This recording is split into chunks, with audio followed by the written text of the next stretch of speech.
To वाला भारत नहीं है। भारत इवन अब वो 2010 वाला भारत भी नहीं है, 2012 वाला भारत भी नहीं है। तो भारत ने फिर इनको दिखाया। भारत को ये पता था कि चीन को पैगाम मिलेगा बड़ा प्यारा किस्म का ना, ये पैसे के पीर हैं, पैसे से मिलेगा। उन्होंने सारी ऐप्स मांगा है आपकी, 1.3 बिलियन का कंट्री है हमारा, तो जरा चला के देखो ऐप। अब वही मैसेज अमेरिका दे रहा है, वही मैसेज अब यूरोप से आ रहा है। तो चीन की फ्रस्ट्रेशन बढ़ रही है। एक चीज जो मैं भी कभी कभी नहीं समझ पाती वो ये कि हमेशा कहा जाता है कि पाकिस्तान टेररिज्म करवा रहा है भारत में, ठीक है, या इधर करा रहा है उधर करा रहा है, तो पाकिस्तान को क्या फायदा होता है ऐसा करके अगर वो ऐसा कर रहे हैं तो? देखिए, पाकिस्तान वाज़े तौर पर पाकिस्तान की आर्मी जंग तो कर नहीं सकती। कश्मीर रेटरिक है, कश्मीर पे पाकिस्तान आर्मी 90% जस्टिफिकेशन है उनकी एग्जिस्टेंस की कि भाई ये कश्मीर का मसला हल हो गया तो छुट्टी, फिर क्यों चाहिए आपको आर्मी? फिर तो पीछे एक छोटा मुल्क अफगानिस्तान रह गया। वो वैसे भी बरादर इस्लामी मुल्क हम कहा करते थे, वैसे उससे आजकल ज्यादा खतरा है, भारत से भी ज्यादा, वो एक अलग बहस है। अब चक्कर ये है कि अब कश्मीर में ये जाके या भारत के साथ जंग तो कर नहीं सकते, क्योंकि 71 में, यानी ये आज का भारत तो बड़ा मॉडर्न है अपनी मिलिट्री इक्विपमेंट्स और मिलिट्री डेवलपमेंट्स के एतबार से। 71 में ये 93,000 प्रिजनर्स ऑफ वॉर बन गए थे, 71 में। यानी कितने साल पहले की बात है, 42-43 साल पहले की। तो अगर 42-43 साल पहले इनकी ये औकात थी, तो अब ये किस औकात पे खड़े होंगे? अभी आप ही के सामने बालाकोट में वो ये, चलिए जी ये है कि उन्होंने वो तैयारे आए, ये कहते हैं कि वो नहीं था कैंप, भारत कहता है चलिए मैं इस बहस में नहीं पड़ता। भाई ये तो काफी है ना शर्म के लिए कि आपके सोवरेन कंट्री में घुसे भारत के दर्जन के करीब तैयारे 80 to 90 किलोमीटर इनसाइड आए, वापस गए, कुछ ना कर सके आप। तो इसका मतलब यह है कि आपके दिलों में तो जितना वो तेल है वो पूरी दुनिया ने देख लिया, पाकिस्तान की आवाम ने देख लिया। तो फिर ये रास्ता टेररिज्म का रह गया ना, प्रॉक्सी टेररिज्म का रह गया। अब भारत की जो पिछली सरकारें हैं वो बड़ी कमजोर होती थी अपने नैरेटिव के एतबार से। वो पता नहीं क्यों होती थी, मुझे खैर अंदाजा है, मैं उस क्यों की बहस में फिर कभी जाऊंगा। तो वो बस ना ऐसे ही पाकिस्तान के वो आ जाते थे, पाकिस्तान की बयानी और गजल के वो धोखे में।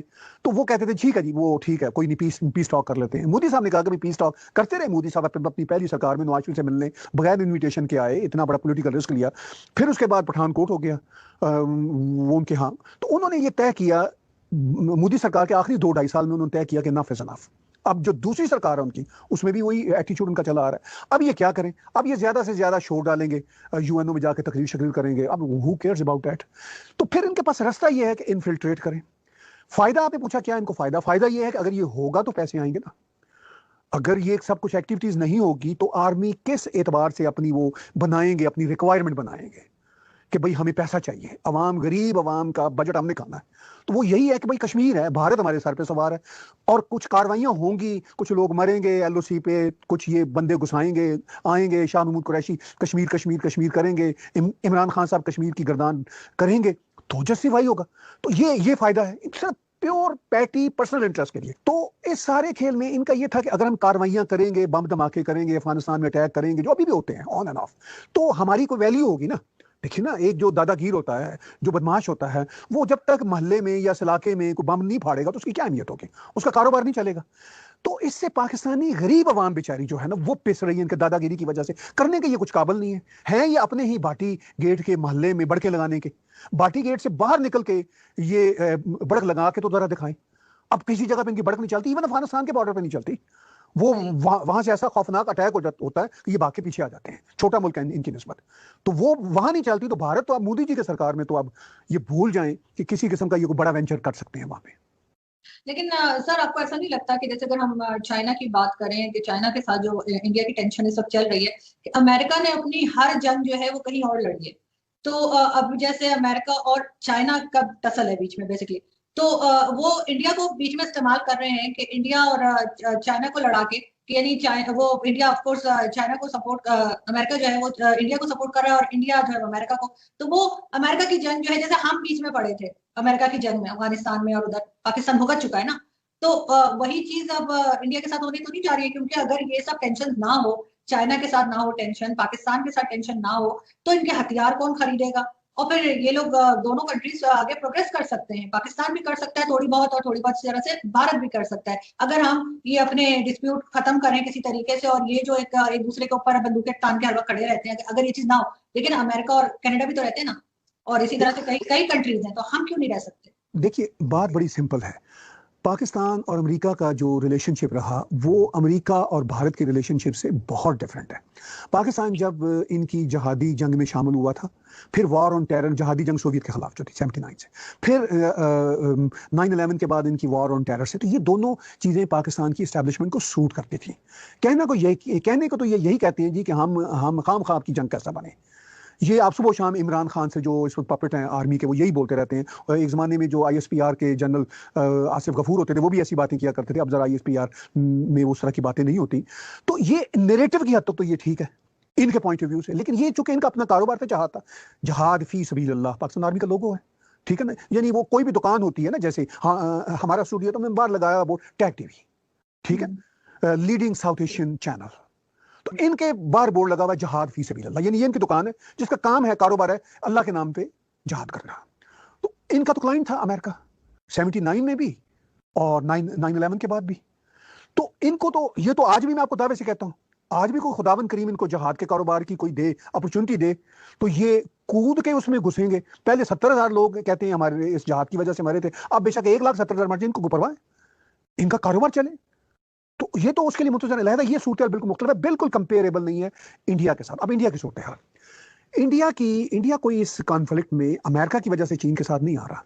इंडिया का कॉन्फ्लिक्ट चीन के साथ बहुत पुराना है।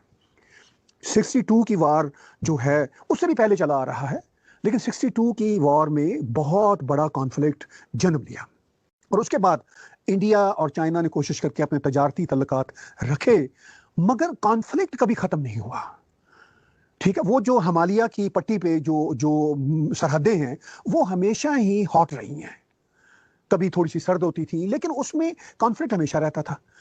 अब जो रिसेंटली जो हुआ वो बढ़ते हुए ये हुआ कि अभी रिसेंटली, मैं कोविड की बात नहीं कर रहा, ये अभी जो लद्दाख इसमें हुआ उसकी बात नहीं कर रहा, ये 2-2.5 साल पहले जो डोकलाम में हुआ, उससे पहले भी ये हो रहा था, मगर डोकलाम का वाकया पूरी दुनिया के सामने आया।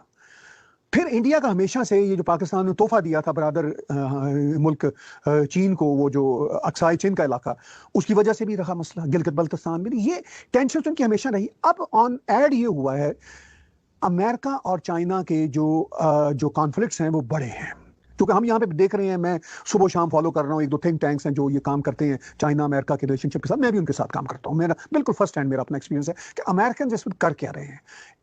चाइनीज ने इतनी बेजाब्तगियां की, इतने ज्यादा कारोबारी मैस किए, उन्होंने कैपिटलिज्म के फायदे तो अमेरिका से लेने की कोशिश की, मगर जब चीन में कैपिटलिज्म की सहूलतें दुनिया उनसे मांगती है तो वहां वो कम्युनिस्ट बन जाते हैं। ये वो टेंशन चली आ रही थी। कोविड-19 जो से कहते हैं ना, तबूत में आखिरी कील साबित हुआ वेस्टर्न वर्ल्ड के लिए। सर ये अमेरिका का प्रॉब्लम नहीं है। चेकोस्लोवाकिया के जो हैं उसके प्राग से अभी गए हुए थे उनके एक सेनेटर ताइवान, वो रो रहे थे कि चीन का कितना इंसल्टिंग रवैया है। कल जर्मनी के फॉरेन मिनिस्टर ने इस पे बात की है। हम कनाडा वाले इतना ज्यादा चीन के हाथों तंग हैं कि आपको बता नहीं सकते हर एतबार से। तो ये सिर्फ अमेरिका वर्सेस नहीं है चाइना, ये वेस्ट तंग आ गया। कोविड-19 ने साबित कर दिया कि जिस तरह चीन ने इस वायरस के बारे में इतलात खुफिया रखी, दुनिया को नहीं बताया, दुनिया को अपनी लेबोरेटरीज तक एक्सेस नहीं दी, क्योंकि ये इंटरनेशनल मसला था, पूरी दुनिया में पेंडेमिक फैला है। जिस तरह उन्होंने वर्ल्ड हेल्थ ऑर्गेनाइजेशन को अपने काबू में किया, इस वक्त अमेरिका में सदर ट्रंप ही या उनकी एडमिनिस्ट्रेशन ही चाइना से नहीं तंग। इवन जो बाइडन भी बार बार कह रहे हैं कि we are enough of this China. Even जो एस्टेब्लिशमेंट है, जो भी सरकार बनेगी, हर मुल्क की एस्टेब्लिशमेंट होती है, अमेरिकन जो एस्टेब्लिशमेंट है, इररिस्पेक्टिव कि आगे कौन जीतता है, वो भी अब तंग आई हुई है। इन्होंने उनके भी नाकों चने चबवा दिए, क्योंकि हांगकांग वालों के साथ इंटरनेशनल ट्रीटी इनकी ये थी चाइना की कि 1 कंट्री 2 रूल्स। इन्होंने अब ये कहा कि एक ऑर्डिनेंस जारी किया कि 1 कंट्री 1 कम्युनिस्ट रूल, खत्म बात। तो ये तो चीन का रवैया है। उस रवैये की वजह से चीन ने मसल्स दिखाने शुरू किए, भारत को एग्रेशन किया। जब भारत को मसल दिखाए तो भारत अब वो 62 वाला भारत नहीं है। भारत इवन अब वो 2010 वाला भारत भी नहीं है, 2012 वाला भारत भी नहीं है। तो भारत ने फिर इनको दिखाया। भारत को ये पता था कि चीन को पैगाम मिलेगा बड़ा प्यारा किस्म का ना, ये पैसे के पीर हैं, पैसे से मिलेगा। उन्होंने सारी ऐप्स बंद है आपकी, 1.3 बिलियन का कंट्री है हमारा, तो जरा चला के देखो ऐप। अब वही मैसेज अमेरिका दे रहा है, वही मैसेज अब यूरोप से आ रहा है, तो चीन की फ्रस्ट्रेशन बढ़ रही है।